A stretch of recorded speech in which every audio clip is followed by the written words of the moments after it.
क्षेत्र रही आबाद, राजेश भैया जिंदाबाद। सुख सुविधा से क्षेत्र रही आबाद, सुनीता चौरसिया जिंदाबाद। चाचा चाची हो दिया आशीर्वाद, राजेश भैया जिंदाबाद।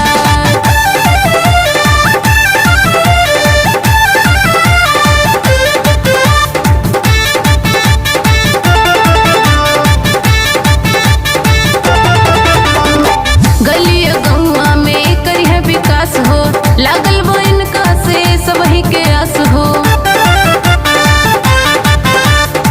गलिया गौवा में करिया विकास हो, लागल वो इनका से सबही के आस हो।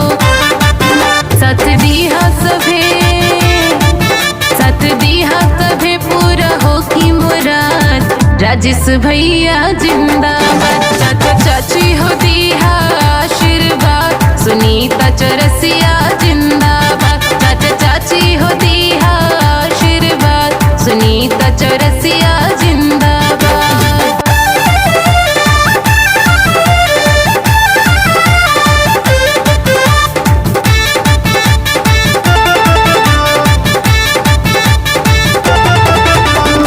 अंजनी कहे दीदी विजयी बनैहा हो, राजेश भैया के आपके जीतैहा हो।